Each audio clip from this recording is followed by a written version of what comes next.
Bueno, hola a todos. Esta es nuestra 8ª reunión y seguimos adelante con las informaciones que requerimos y necesitamos para conocer cómo avanzan las circunstancias y la situación con este virus de COVID-19. En esta oportunidad vamos a tener a dos importantes personajes peruanos, uno aquí y otro en Washington. Es a Antero Flores Arado, que todos conocemos, y a nada menos que a Pedro Sánchez, que está en este momento en el Banco Mundial en Washington. Pedro Sánchez tiene la suerte de estar casado con una gran amiga mía, que es Delia Muñoz, que lo acompaña ahora. Así que de repente podemos pedirle también opinión a Delia y aprovechar de su presencia. Hay, creo que, varios temas importantes hoy día en esta reunión, que está referida como título los efectos de la política nacional e internacional en el Perú. Política y economía. Hemos tenido en estos últimos días, como siempre tenemos cuestiones que son importantes y que se presentan en cada día, el día a día que tenemos aquí en esta situación que vivimos, pero una de ellas que es una relativa buena noticia, que son las elecciones generales en el país en abril del próximo año. Seguidamente a esto, después tenemos otras que son también cuestionables y sería bueno que en algún momento Antero y también Pedro puedan comentar. Una de ellas es el dictamen de la Comisión de Economía sobre la congelación de deudas por 90 días, teniendo a dos congresistas miembros de esa comisión que deben plata a los bancos. Eso es inconcebible. Finalmente tenemos el tema de la inmunidad, ¿no?, que sigue siendo un tema acomplejado y evidentemente Pedro seguramente nos va a comentar la situación internacional, siendo él un miembro importante del Banco Mundial. Mi agradecimiento a Pedro, a Antero y a Pedro y a ustedes por su presencia. Muy bien, seguimos adelante. Le pido a Ítalo que maneje ya la sesión. Muchas gracias. Gracias, Pepe, por el pase. Como ya nos habías anticipado, tenemos a dos excelentes ponentes. Pero sin antes recordarle, por favor, las preguntas siempre en el chat, en la parte inferior derecha, para todas las personas que están dentro del Zoom. Ahora también estamos por Facebook Live. Primera vez probando el sistema también por ese lado. Y bueno, voy a presentarles brevemente a Antero, que es una persona que no necesita mucha presentación, pero igual parte del protocolo. Él es abogado y político peruano, ha sido diputado, constituyente y congresista de la República del Perú. En julio del 2004 fue elegido como presidente del Congreso. En el 2006 recibió el cargo como representante permanente del Perú ante la OEA. Y en el 2017 asumió el cargo de ministro de Defensa del Perú.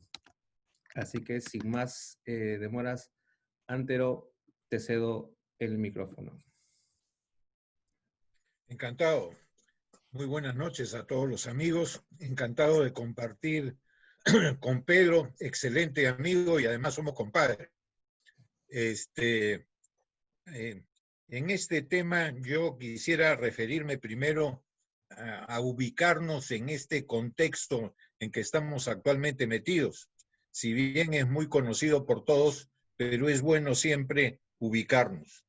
Y todo tiene relación con este gobierno. Martín Vizcarra fue candidato a la vicepresidencia de la República. Suponemos, más que suposición, que fue para llenar una cuota no legal, pero sí política de provincia. Y tuvo una destacada actuación en la campaña que lo llevó inclusive en esa campaña electoral a manejarla en bastantes meses. Luego de su desempeño en la campaña fue nombrado ministro de Transportes para algunos tuvo un traspiés con el tema de Chinchero. Yo personalmente no le encuentro nada ni desdoroso ni legal en lo que se manejó, pero en fin, lo obligó a salir del ministerio y luego ser embajador del Perú en Canadá. Estando en Canadá, estaba toda esta situación de las acusaciones a Pedro Pablo Kuczynski, que lo había llevado en su fórmula presidencial, y hay más que evidencias de que algo aplaudía la posibilidad de que Pedro Pablo dejara la presidencia y él la asumiera como primer vicepresidente. En fin, su desempeño en la presidencia de la República en los primeros meses fue razonable, no diremos que excepcional, algo opaco, pero razonable en la situación que se vivía. Pero eso no lo ayudaba en su imagen presidencial, con lo cual luego en su primer mensaje a la nación, ya del 28 de julio, lo obligó a cambiar de posición, de postura, de actitud, y pasó de una actitud amigable a una actitud confrontacional. Sabemos perfectamente que esa actitud confrontacional le dio rédito político que se reflejaba en las encuestas, que lo hizo subir como espuma.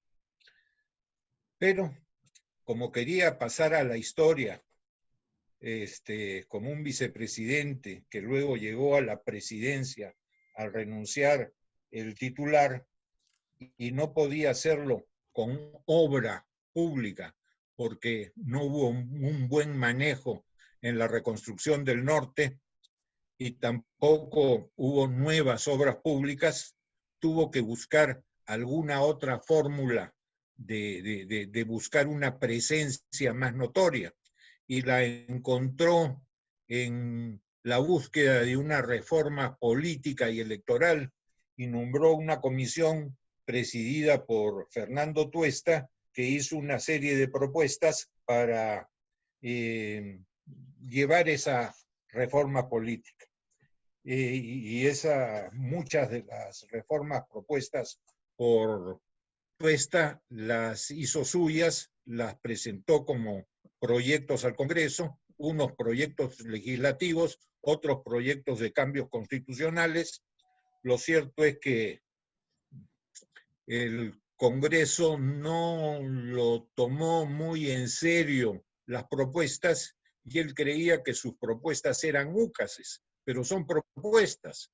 Uno propone, pero el Congreso dispone. Y el Congreso, como repito, no le dio mucha relevancia e importancia a lo que se pretendía. ¿Y en qué terminó? Terminó en una disolución del Congreso, una disolución para algunos de dudosa constitucionalidad, para mí absolutamente inconstitucional. El nuevo Congreso, el actual, la mayoría novatos, no habían tenido actividad parlamentaria ni actividad ministerial, la mayoría de ellos, y eso debido a dos cosas. Primero, que ya se había aprobado la no reelección de los parlamentarios, y segundo, porque muchos que podían ir a ese Congreso, por ser un Congreso de solo año y medio, no quisieron ir, o quisieron reservarse para una próxima oportunidad que tendría 5 años. Esa es la situación. Y hemos visto la actuación de este Congreso, que hace a muchos, inclusive a quien les habla, extrañar el anterior. Y cuando vemos hasta figuras que eran tan controvertidas en el Congreso anterior, frente a muchos de los que están ahora, diríamos que eran los anteriores, unos lores ingleses. Pero en fin, hoy día es lo que tenemos, y con lo que tenemos que batallar, etc. Es un Congreso además muy fraccionado, y a diferencia del anterior, en que podías tratar con los que manejaban la bancada mayoritaria, que era ley en el Congreso, hoy día tienes que tratar con muchas bancadas, lo cual es bastante difícil. La reforma política, volvamos a la reforma política, ¿qué se planteó? Se planteó la bicameralidad, pero por circunstancias que ya son conocidas, se llevó al referéndum y no se aprobó. Vizcarra fue el gran impulsor de que no se aprobara, cambiando su posición inicial. Después no había reelección inmediata, lo cual fue aprobado. Después el voto preferencial, no se pretendía eliminarlo, no fue eliminado. Después la votación de los peruanos en el exterior, la idea era ampliar el número de parlamentarios. Se ha dado votación a los peruanos en el exterior para sus propios representantes, pero quitándole a parlamentarios a Lima. O sea que eso va a traer algunos problemas en algún momento, porque como decía un antiguo eslogan publicitario, a nadie le gusta que le coman su cerelac.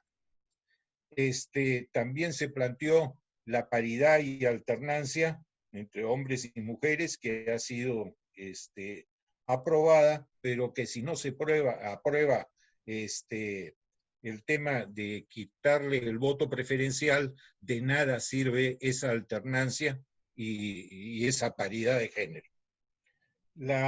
Después se planteó la eliminación de la segunda vuelta electoral en las elecciones regionales, cosa que tampoco se ha aprobado.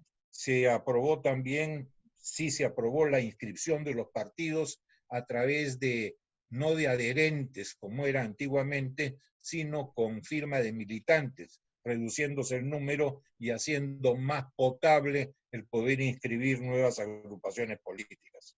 Se aprobó también los delitos sobre financiamiento irregular de partidos políticos, los impedimentos penales para ser candidatos se han aprobado parcialmente.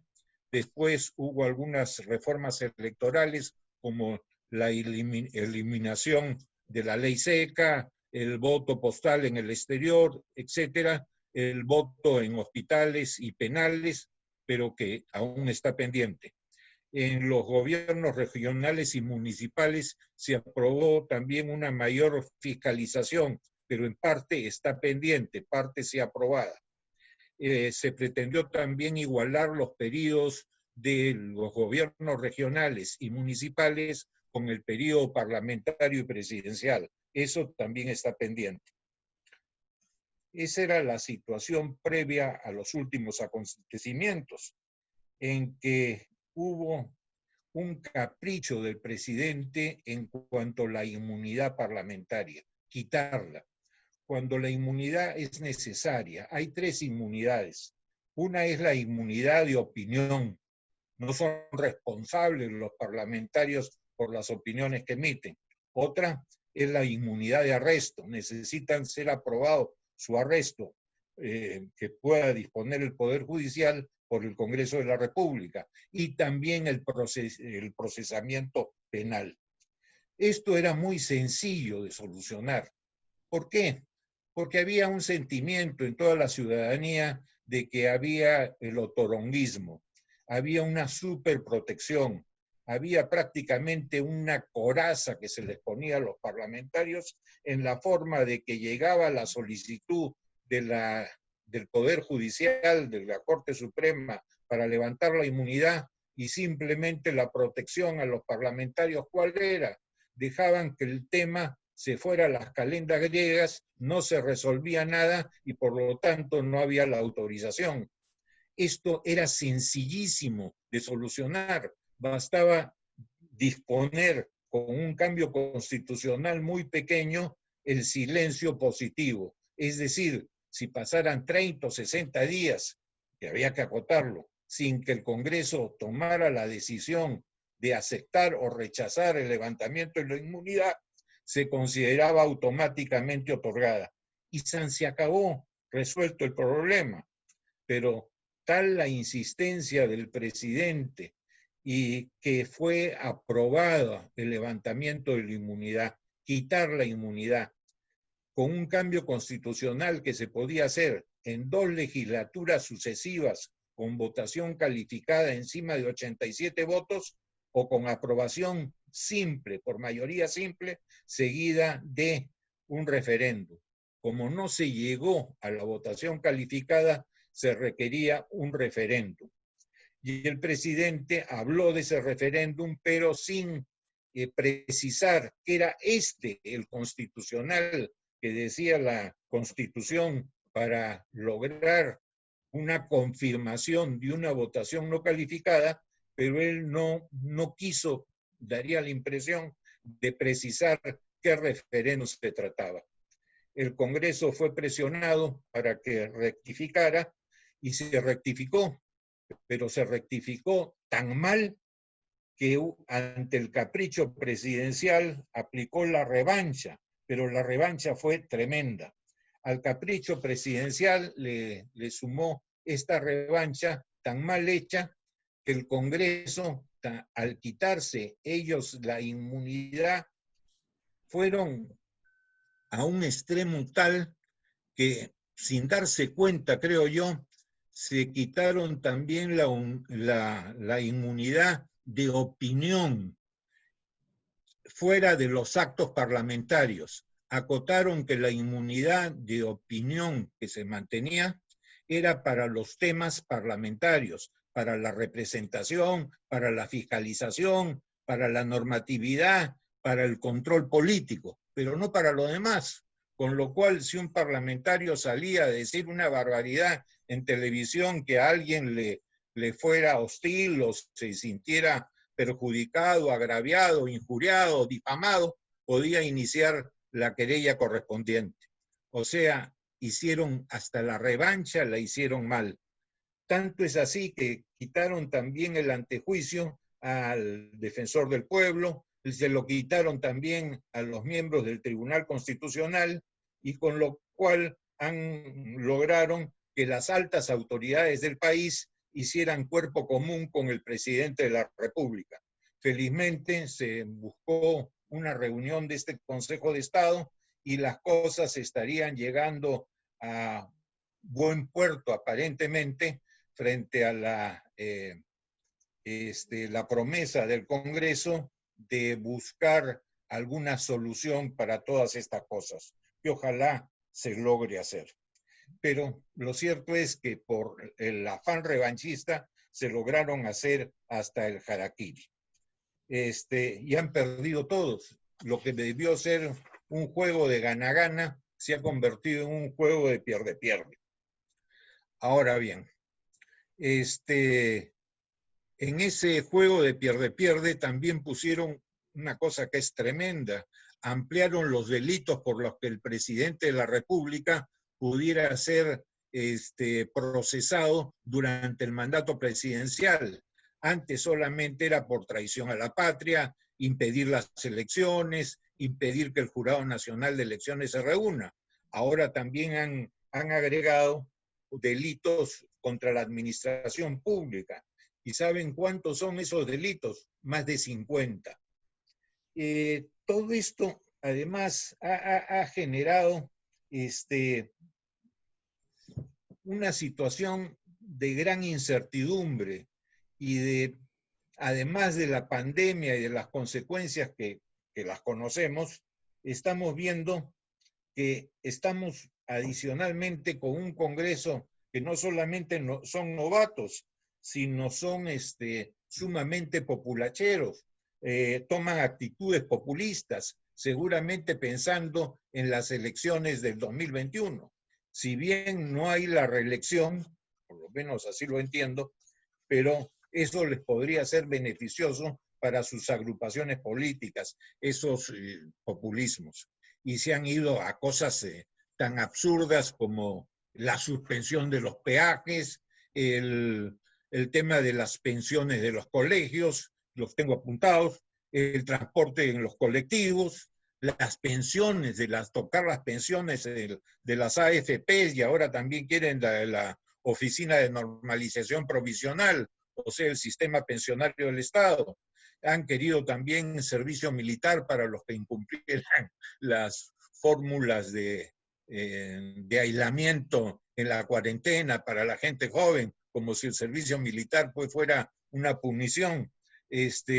Han hecho la barbaridad de aprobar, pero todavía no falta la observación y todo lo demás, que el régimen CAS de los trabajadores de salud pase al régimen común, con lo cual deshacen toda la economía de salud, que va a estar bastante ya complicada, porque por la situación del desempleo, etcétera, va a reducirse la recaudación de las cotizaciones empresariales para el sostenimiento de salud, a quien además hoy día tiene que estar afrontando todo el tema de la pandemia, felizmente con muchísima mejor performance que la del Ministerio de Salud, que es bastante deficiente, por decirlo menos.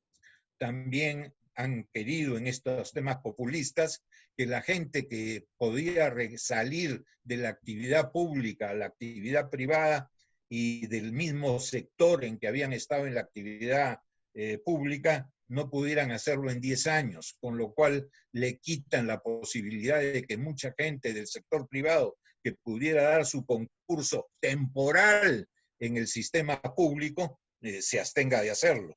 Después, cosas como pretender que hay el Día de la Esperanza. Felizmente se olvidaron el de la fe y caridad y de las otras cuestiones religiosas, si no, no sé cuántos días más tendríamos. Han pretendido también el control de precios, la moratoria de obligaciones ante el sistema crediticio y bancario, olvidándose que esas cosas también afectan no solamente a los banqueros, no solamente a los financistas, sino afectan también a los ahorristas, al público depositante, etc. Barbaridades. La última ya es que el sector educación suena muy bonito, tenga en el presupuesto un porcentaje, pero ni siquiera un porcentaje del presupuesto, sino un porcentaje del PBI, y quieren que de golpe se vaya al 6% del PBI, cuando en el acuerdo nacional lo que se pretendía es ir progresivamente de 0.25% anual. O sea, barbaridades. Y quieren también, muchos de ellos, porque han llegado de todo al Congreso, tirarse con unas modificaciones constitucionales el capítulo económico, que sabemos perfectamente que es el que ha permitido y ha ayudado mucho a promover la inversión privada. Dentro de estos años, miren, 93, vamos a tener 93, 2003, vamos a tener casi 30 años de esta Constitución que nos rige y que ha sido en esto sumamente beneficiosa. El escenario que tenemos ante un enfrentamiento entre estos poderes del Estado, la ineficiencia en el manejo de la pandemia, a excepción de la ministra de Economía, que la verdad, por lo menos a mi criterio, ha sabido tocar puertas de los organismos financieros internacionales adecuadamente a tiempo, ha sabido conciliar con el Banco Central de Reserva y la Superintendencia de Banca y Seguros, y realmente también ha puesto su pare a muchas iniciativas populistas, tanto del gobierno como también del Congreso.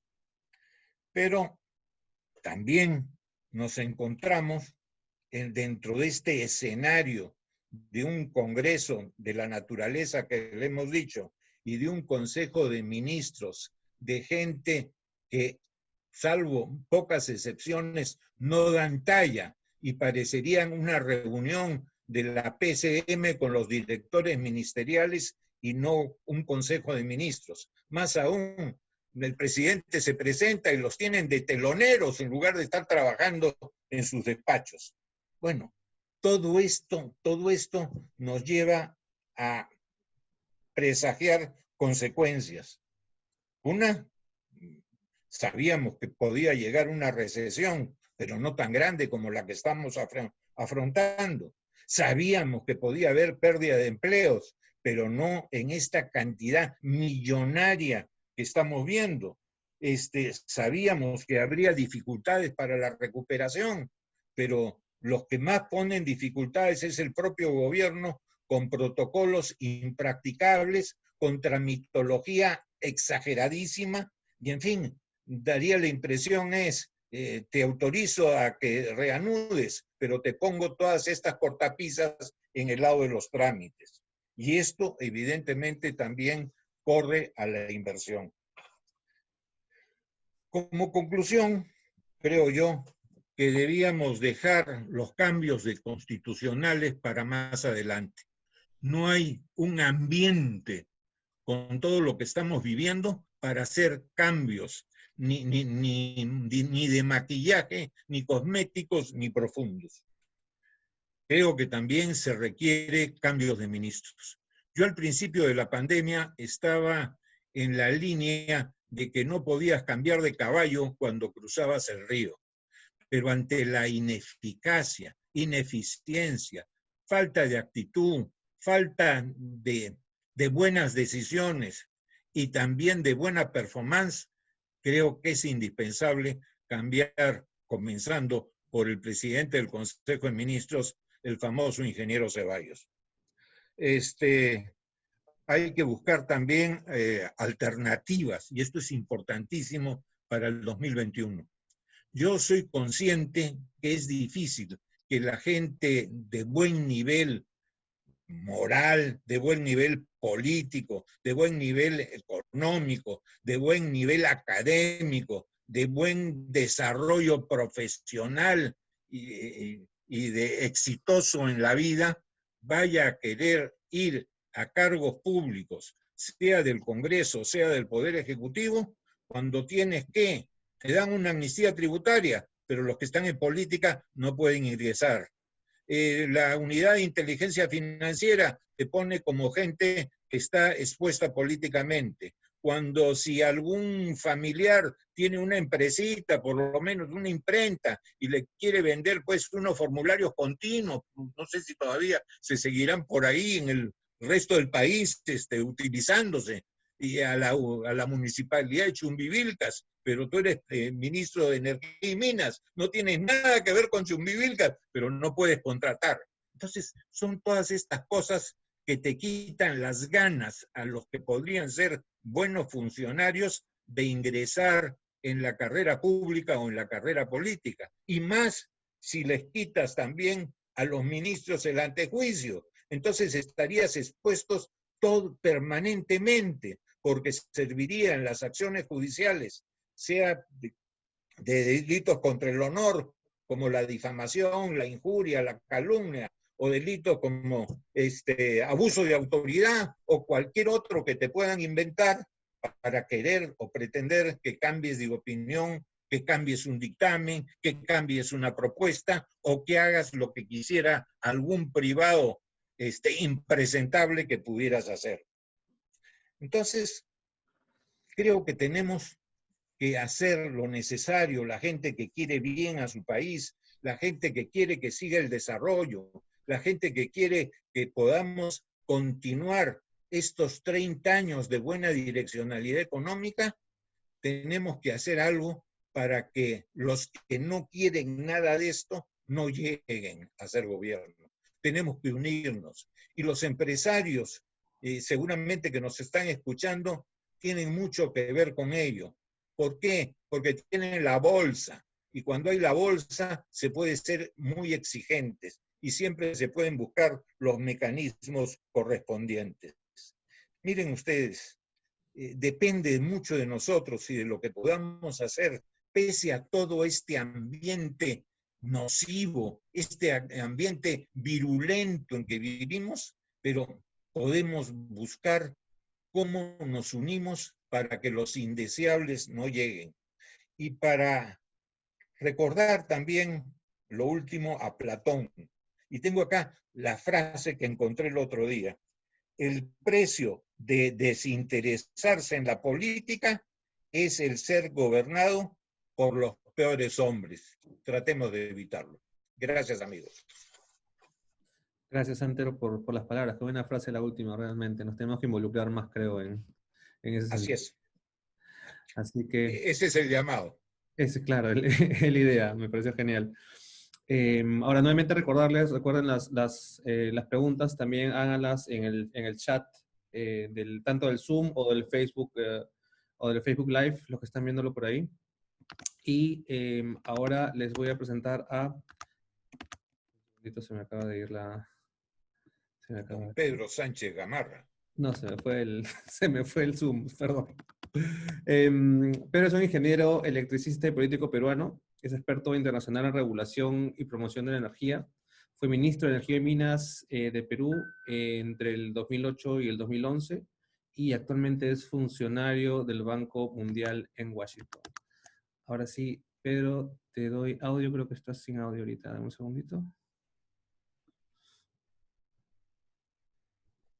Ya. Ahora sí. Perfecto. Ante todo, buenas noches a todos. Pepe, muchas gracias por invitarme a esta interesante reunión.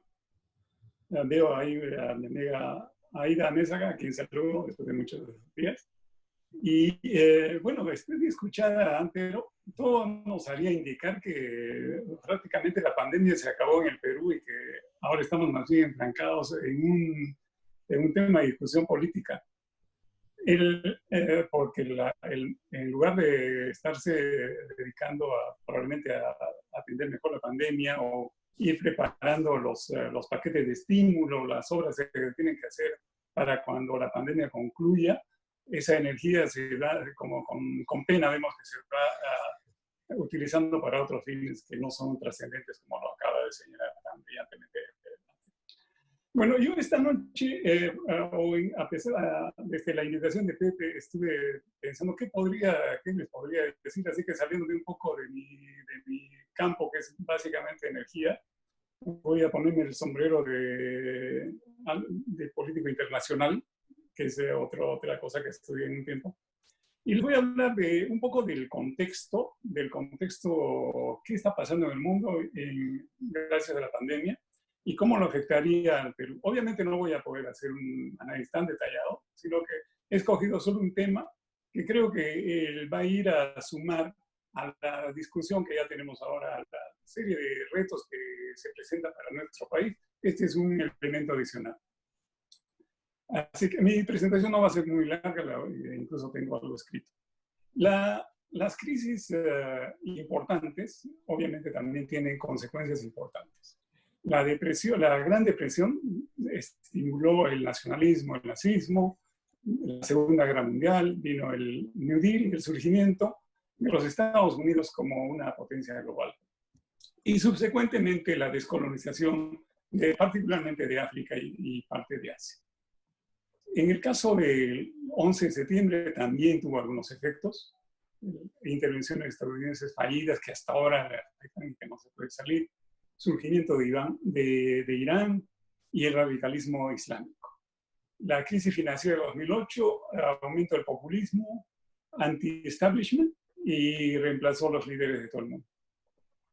En este contexto, todo hace indicar que esta pandemia también tendrá un resultado importante que, como muchos expertos lo señalan, entre ellos Francis Fukuyama, la aceleración de la República Popular China como la superpotencia global.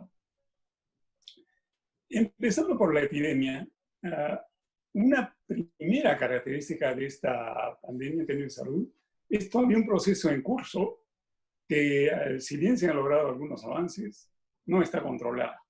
El virus está mutando y bien podría ser que las vacunas en curso, aun cuando se logren y estén listas pronto, no sea una solución global. Hay muchos pronósticos que indican que la crisis se prolongará y será medida quizás en años en lugar de trimestres. Otra segunda característica es que la pandemia y sus efectos en la economía y la política son más graves de lo que enfrenta el mundo globalizado en esta etapa de la era de la información. En términos de política, un primer efecto es la distribución global del poder continuará desplazándose hacia el este, ya que Asia Oriental ha tenido un mejor manejo de la situación que Europa o los Estados Unidos. A pesar de que la pandemia se originó en China y Beijing inicialmente lo cubrió y permitió que se extendiera, la crisis o la China finalmente se beneficiará de esa crisis, al menos en términos relativos. En los años venideros, la pandemia podría conducir al declive relativo a los Estados Unidos, la continua erosión del orden internacional liberal y un resurgimiento del fascismo en muchos lugares del mundo.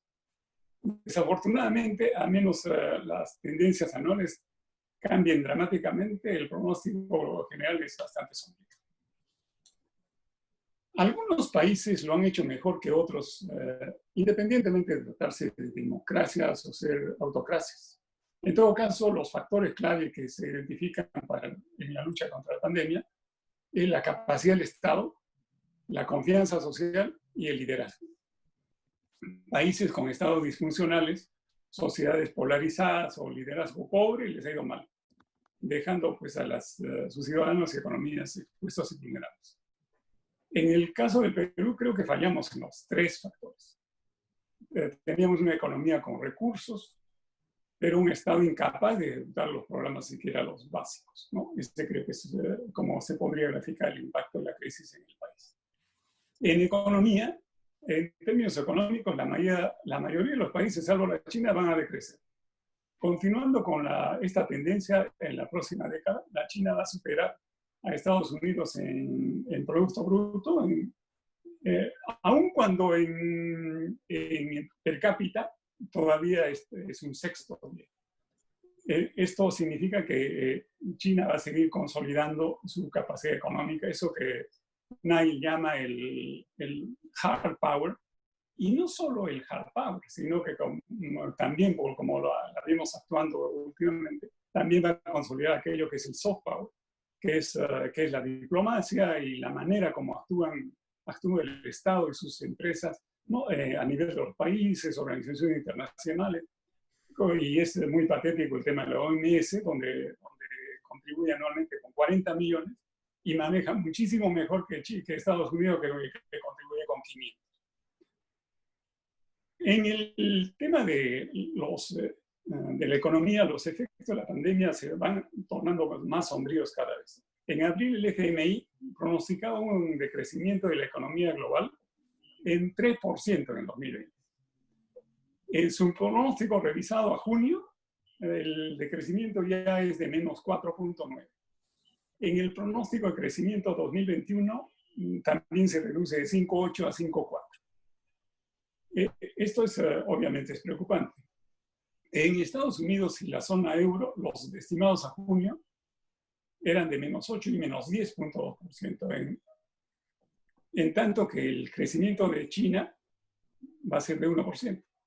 Para el 2021 los pronósticos son de 4, 5, 6 y China volvería a los 8.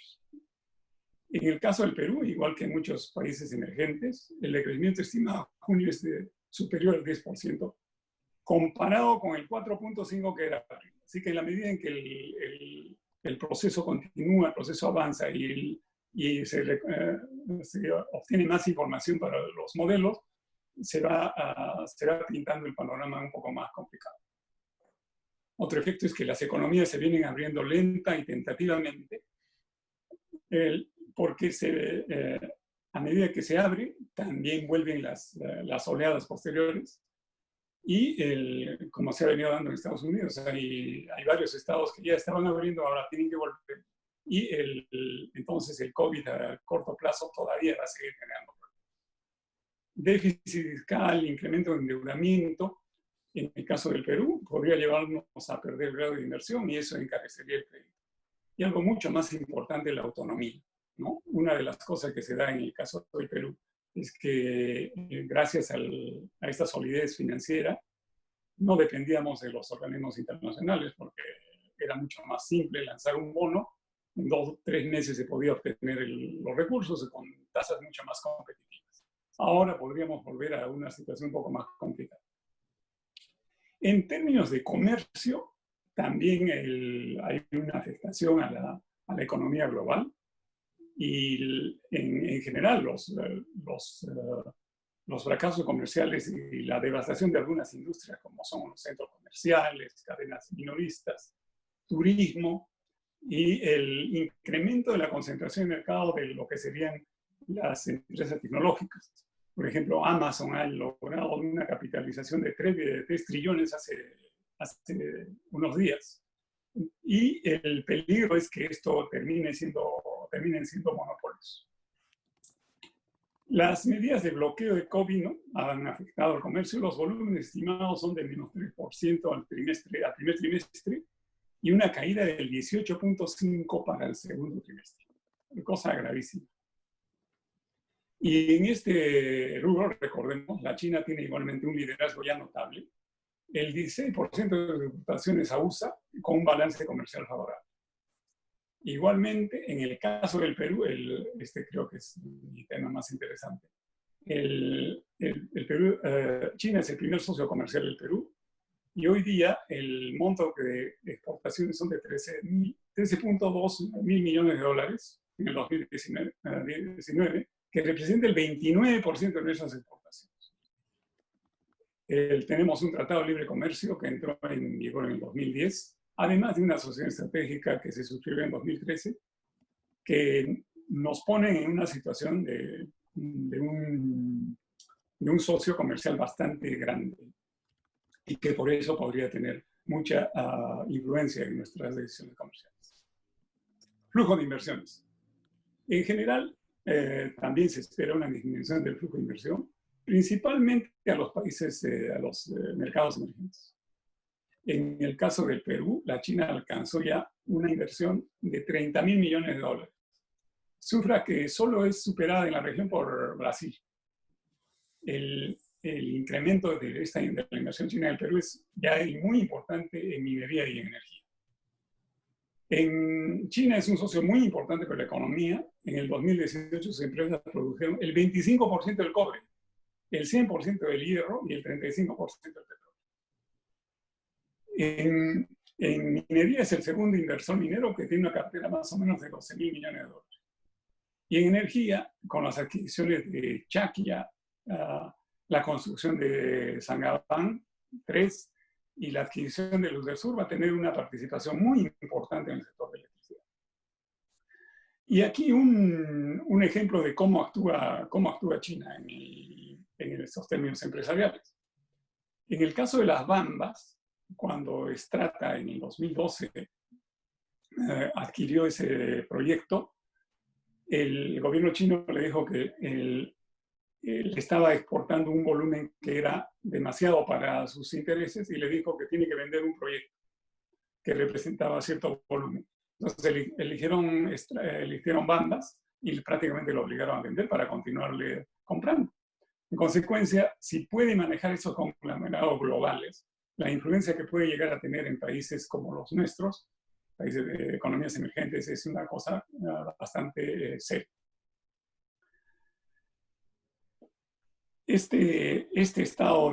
La operación de las empresas chinas y su gobierno, ellos operan como un conjunto Estado-empresa, ¿no? Y obviamente van a marcar un estilo de relacionamiento con el Estado peruano. Yo tuve alguna experiencia particular en el caso de Shougang.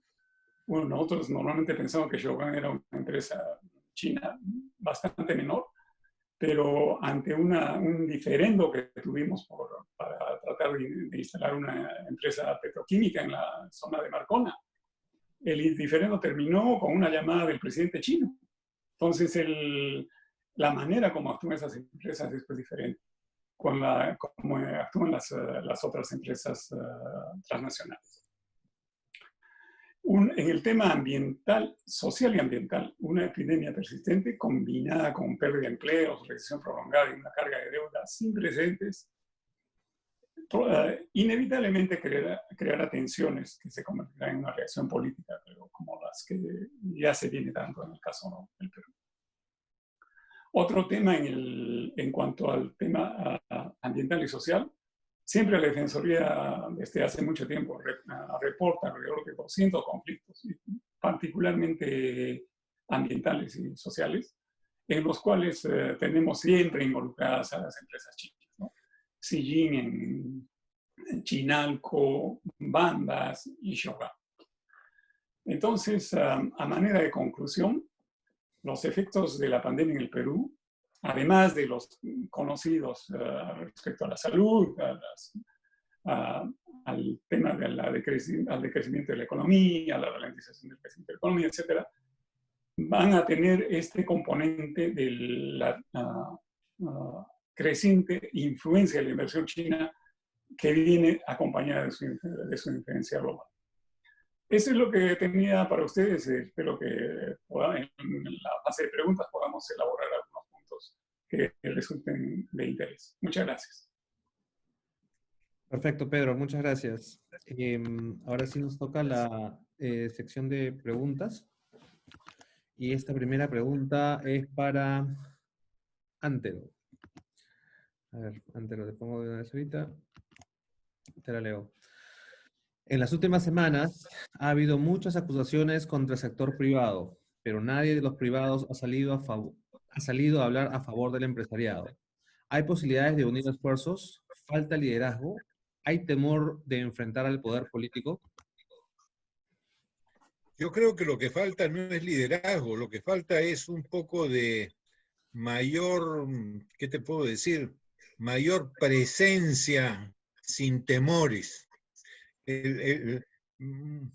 Esto nos hace acordar un poco a Brecht y hay que recordarlo claro. Tenemos que estar unidos. Si no estamos unidos, nos van a ir por sectores avasallando. Y lo peor es el temor. Tenemos que enfrentar cuando hay problemas. Perfecto. La siguiente la tengo es para Pedro.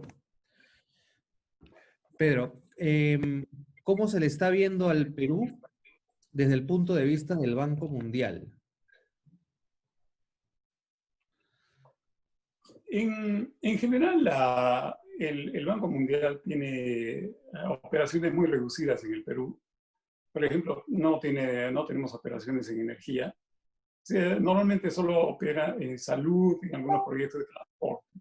Porque, como señalaba antes, el Perú es un país que podía lograr financiamiento en el mercado con mucha mayor facilidad, porque normalmente los organismos multilaterales tienen una serie de condicionamientos en cuanto a requerimientos de transparencia, aspectos ambientales, sociales, que hacen que el tema sea complejo. Pero hasta hace poco el Perú era pues, visto con mucho respeto en el contexto latinoamericano.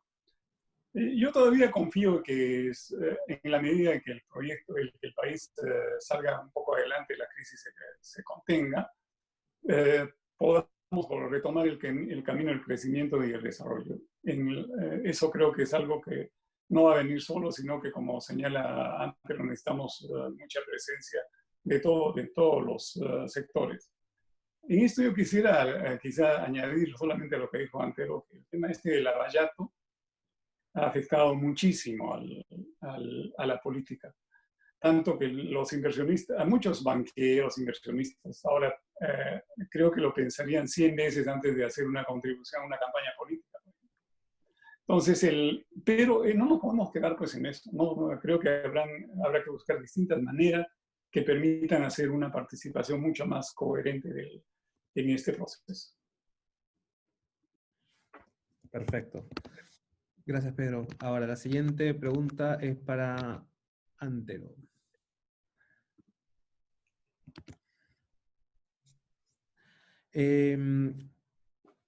Sobre la posibilidad de que el Poder Judicial se comprometa a combatir la impunidad sin un tinte político. Hoy confirmadamente caviar. ¿Qué hacer? Esto es de largo aliento. ¿Qué es lo que ha pasado? Los jueces y los fiscales salen de universidades que no son las mejores, por lo menos sus facultades de derecho.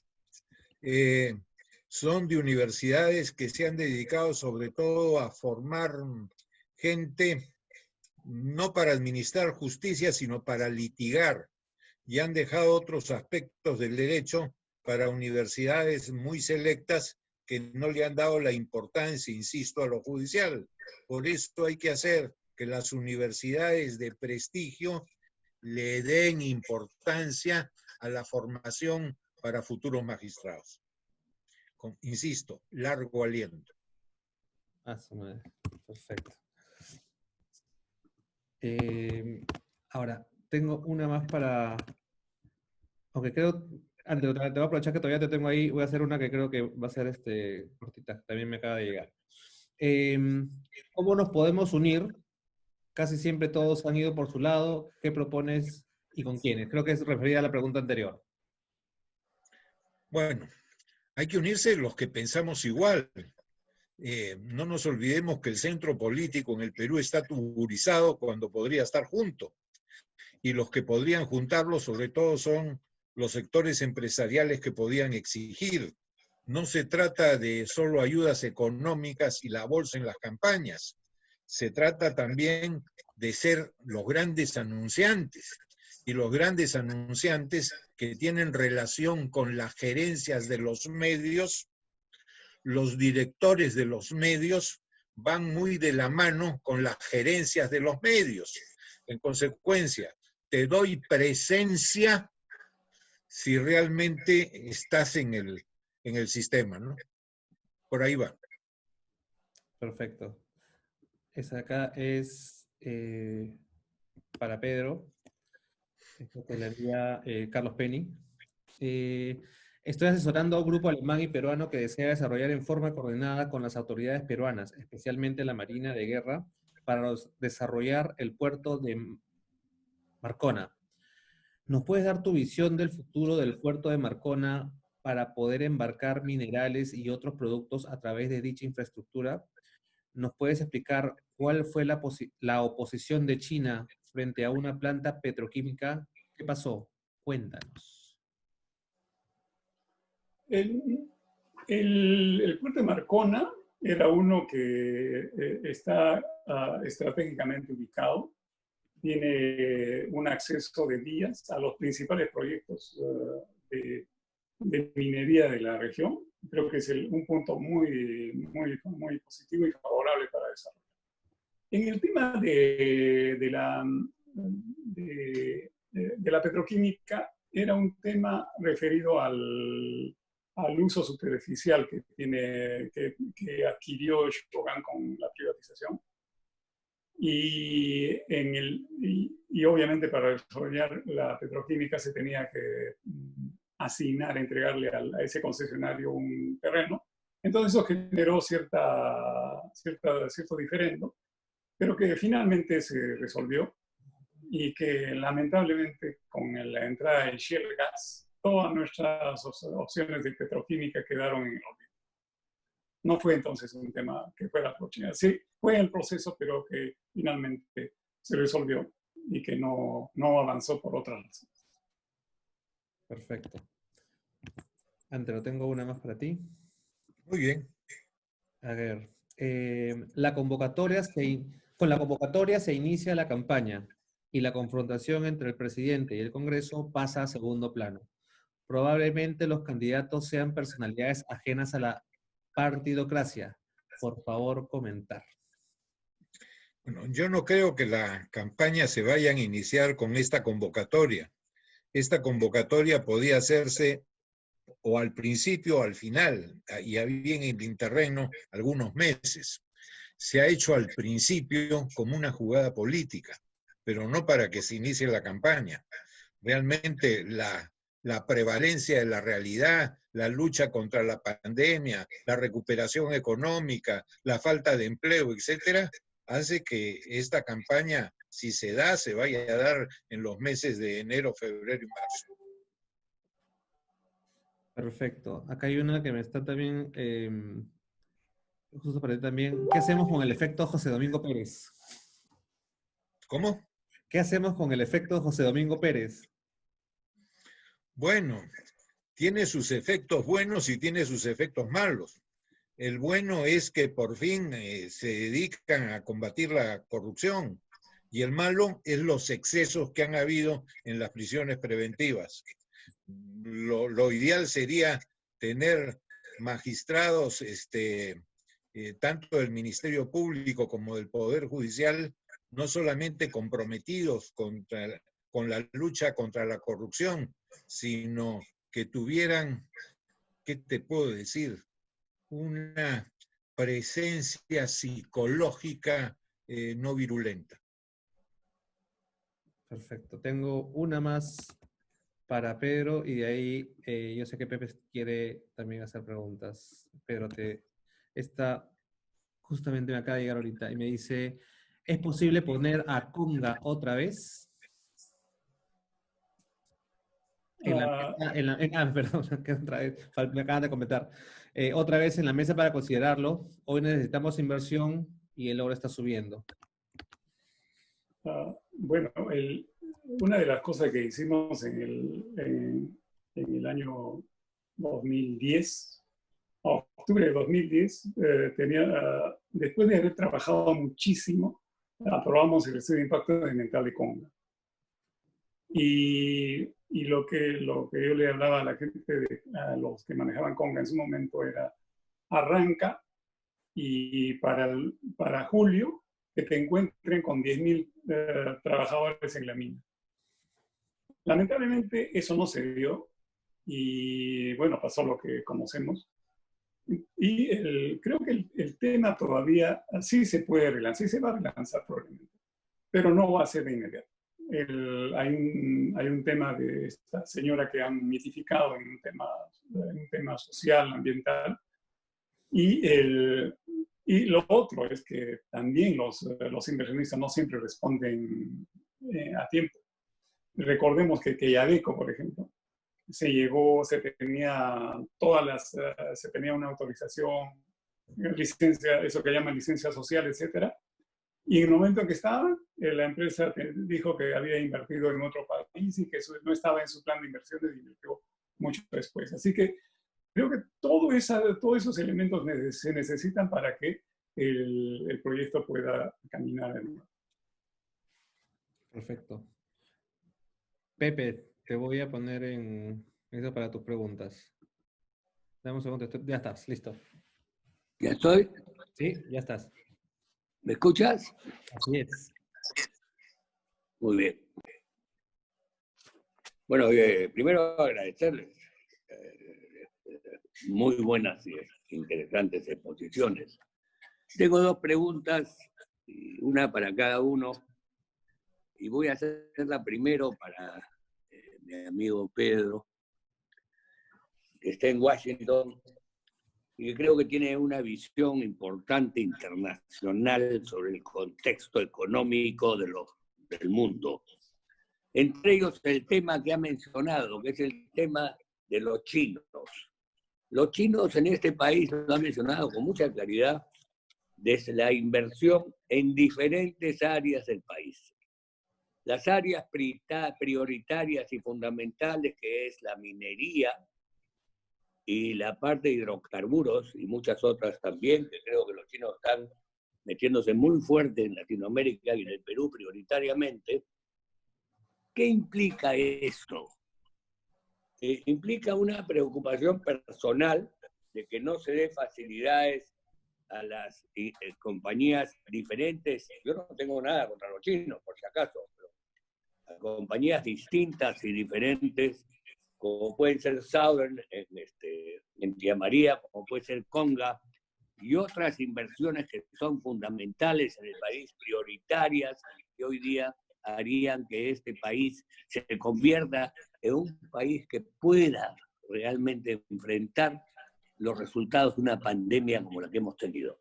Entonces pregunto a Pedro y luego le preguntaré a Antero una vez que Pedro me conteste. ¿Cuál es tu opinión, Pedro, sobre esto? En general, como ya lo señalé, estas inversiones en cuanto a minería en particular, o en recursos naturales en general de China, lo hacen básicamente por un interés de garantizar la cadena de suministro, ¿no? Ese es el principal objetivo. Ahora, el segundo tema es los estándares ambientales y sociales y la operación conjunta Estado-empresa que tenemos. Esto se da en muchos países, no solamente es en Latinoamérica. En África en particular han tomado una presencia muy importante. Hoy es uno de los financistas más importantes en esta región.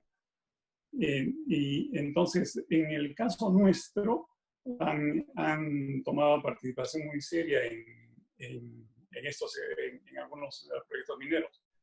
Y menciono particularmente las bandas. Las bandas fue otro proceso que preparamos adelante en mi tiempo de ministro. Fue un trabajo con la empresa muy bien preparado. Me acuerdo de las asambleas donde se aprobaron los instrumentos ambientales, 4.000 campesinos, de una manera modélica. El transporte que se había previsto para esta mina era un mineroducto. Incluso la construcción de mineroducto tuvo un desarrollo bastante interesante. Había una ruta preferida y las comunidades de esa ruta se pusieron muy complicados. Entonces el gerente de proyecto negoció una ruta con otras comunidades y le dieron el pase. Firmaron los acuerdos, esto estaba cerrado. Entonces, en el momento que esto iba a ocurrir, vino este tema que expliqué, el cambio del operador. ¿Y qué tuvimos entonces? Que el mineroducto quedó en la historia y prefirieron hacer una carretera. ¿Todo para qué? Para reducir inversiones, obviamente. ¿Y qué es lo que han logrado? Todo lo que ustedes conocen mejor que yo en cuanto a esos conflictos en la zona. Entonces, a eso me refiero cuando digo que no es que yo tenga nada en contra de la inversión china, por supuesto. Toda la inversión china o de cualquier país es bienvenida en el Perú, siempre y cuando se atenga pues a los estándares ambientales y sociales y permitan el desarrollo armónico de las distintas actividades en el país. Creo que esa es mi posición en el punto. Se pregunta precisa. ¿Me escuchas, Pedro? Sí. Ya.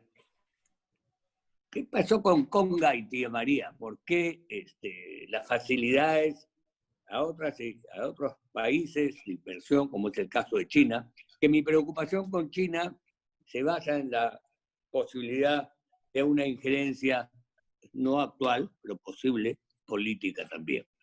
Pero, ¿por qué no Conga y Tía María? En Conga se opuso este señor alcalde que hoy día está detenido, está metido en la cárcel, ¿no? Y en Tía María tenemos una oposición de un gobernador regional que impulsa y que maneja a las comunidades ahí de una forma realmente preocupante. Entonces, ¿por qué no las otras posibilidades de inversión tan importantes como puede haber sido Conga y Tía María, que creo que en este momento en el país necesitan esos metales, que significaría un magnífico ingreso para el país? En ambos casos, Pepe, en Tía María y en Conga, le metimos mucho trabajo, muchas horas de trabajo. Porque estas evaluaciones de impacto ambiental no son pues, simplemente revisar papeles, ¿no? Hay que convencer dentro de la estructura del Estado, por ejemplo, el tema del agua, la autoridad del agua, etc. Es un proceso bastante complejo. Y lo hicimos. Pero ¿qué pasó? Como lo acabo de describir, fue esa Conga debió haber empezado a lo más en enero del 2011, ¿no? Pero sí, claro, las empresas tomaron pues una decisión distinta y lo hicieron más bien después de instalar el nuevo gobierno porque pensaron que podían manejarse mejor en ese contexto. Hoy día, en el caso de particular de Conga, vemos que la situación de Cajamarca es bastante lamentable. Toda esta oposición que se dio, creo que no ha tenido ningún resultado favorable y de alguna manera podría contribuir a que el proyecto se viabilice, sobre todo porque la economía nuestra va a quedar muy golpeada. Entonces, por ejemplo, el nivel de endeudamiento va a superar por primera vez en muchos años el 30% del PBI, que era un límite cercano, que es por a lo que me refería que podría afectar. Esos elementos juntos podrían hacer que Conga funcione. El caso de Tía María es una cosa muchísimo más compleja, porque también estuvimos muy cerca. Creo que tuvimos hasta 3 intentos. En un momento llegamos dado que había tal desconfianza en las evaluaciones del estudio de impacto ambiental con el Estado peruano, hicimos un acuerdo con UNOPS para que un equipo internacional hiciera ese análisis. El equipo trabajó, hizo el análisis y le sacaron 270 observaciones. Entonces no nos quedó otra que rechazar ese estudio. Sobre todo, ¿por qué? Porque en el proceso, el documento de evaluación de UNOPS nos llegaba, entró al servidor del ministerio a la 1 de la mañana, y a las 7 de la mañana ya los noticieros en Cocachacra estaban leyendo el informe.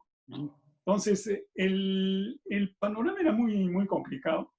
Y sobre todo, no era una reacción necesariamente de la comunidad en general, sino sobre todo de los agricultores de la zona. Ellos lo que hacían era que en la época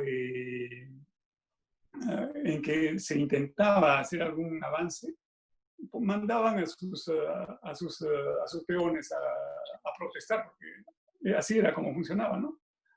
Y lo cual era un proceso bastante difícil. Yo en pronóstico, por lo que he visto, el Conga o Tía María son bastante difíciles de mover, pero podría ser que en las condiciones actuales las circunstancias contribuyan a que eso se pueda dar. Ojalá. Solamente como comentario final, no estoy refiriéndome a tu actividad en el gobierno, sino inclusive a la forma como ha claudicado este gobierno también. El tema es que aquí hay que imponer la ley. En este país lo que le falta es imponer la ley, y en eso te tienes que estar de acuerdo conmigo. Lamentablemente, las imposiciones, valga la redundancia, de posiciones ideológicas, se manejan todos los temas comunitarios, que lo único que hacen no es desmerecer que el país pueda tener económicamente la posibilidad de desarrollo para beneficio de ellos mismos y de la pobreza en general. Eso, la única forma es a través de la ejecución de lo que indica la ley. Pero en fin, eso es simplemente un comentario. Perdóname que me haya extendido. Ahora va la pregunta para mi gran amigo Antero, que ha dicho una cosa fundamental, y creo que esta es la pregunta más importante para mí, porque se trata de lo que viene en las elecciones. Tú has mencionado en algún momento la necesidad de la unificación para presentar, sea un partido político, sea una institución, no sé cuál es la fórmula o manera de unificar la Unión Nacional, que proviene del Partido Popular Cristiano, al cual tú has representado o representas. Esto es un tema que lo he conversado yo con algunos miembros del Partido Popular Cristiano. ¿Aló? ¿Me escuchas? Sí, claro. Entonces, lo que quiero explicar es que, lo que quiero proponer es que si no buscamos la fórmula de unirnos entre todos aquellos posibles candidatos que tengamos y que dejen de lado sus intereses personales para dedicarlos al beneficio del país, y se unan y generemos una gran unidad nacional para defender las posiciones más importantes de este país, que significará el desarrollo del mismo y el beneficio, sobre todo en circunstancias de pandemia como la que vivimos, económico, que beneficie a la gente que más necesita y en general a todos los peruanos. Eso es lo que necesitamos. Pero tenemos que desprendernos de todas nuestras intenciones exquisitas personales. ¿Tú qué piensas de eso, Antero? Te lo voy a decir bien claro y rápido, lo mismo que tú. Eso es lo que se requiere, que estemos unidos. Oye, la historia tiene muchas enseñanzas. ¿Quién hubiera creído que Rusia, Estados Unidos, Francia e Inglaterra se hubieran unido? Y se unieron. Es correcto. Todo es posible cuando hay buena voluntad. Y más posible todavía cuando tienes enemigo común. Y lo hay. Está bien, es correcto. Pero yo tengo un líder y tú puedes ser un líder. Y tú puedes generar que otros líderes también se junten. Pero ejecutemos el tema. Porque yo trato de hacer docencia política. Estoy dedicado ya un poco como tú en los cuarteles de invierno por edad. Pero hay que generar corriente de opinión para los que pueden hacer la cosa activa, la hagan. Yo no me meto a los cuarteles de invierno ni a vaina. No te metes, te han metido. Yo creo en ti, yo creo que tú tienes las condiciones para unificar mucha gente que está involucrada en el tema político, te considera un líder. Tú puedes unificarte con otros líderes. Tú eres de PPC, tienes a Lourdes Flores. No estoy en ningún partido, pero sí estoy en ese esfuerzo que está señalando, en que hay mucha gente, por eso mi llamado a estar unidos y hacer ese esfuerzo. Lo que has hecho. Ya, cuenta conmigo, yo te ayudo, generemos conjunción entre todos los que realmente estén interesados en participar en beneficio del país y sin ningún interés personal. Con desprendimiento tiene que ser, así es. Sí, señor. Oye, muchas gracias, inmensas gracias a ti, Antero. Pedro, muchas gracias. Sé que estás en Washington, tienes un poco más de calor que nosotros porque estamos enfriándonos acá. Y mi saludo a Delia en especial. Y a todos ustedes que han escuchado esto, muchísimas gracias por estar presentes. Les informo que vamos a tener a un magnífico expositor también, tan igual a lo que hemos tenido hoy día, que es Hernando de Soto el próximo jueves a las 5 de la tarde. Así que vamos a hablar sobre la informalidad, que es fundamental para el desarrollo del país también, para buscar fórmulas para que la informalidad se convierta en formalidad. Muchas gracias a todos. Buenas noches. A todos. Saludos, Aida. Gracias. Gracias. Chao, Antero, chao, Pedro, chao, Pepe. Gracias. Chao, Ítalo. Ítalo, siempre me olvido. Ítalo es mi asociado, es el hombre que hace esto posible. Muchas gracias, Ítalo. Muchas gracias. Chao, Pepe. Hablamos. Bueno, adiós. Buenas noches. Feliz cumpleaños. Bye.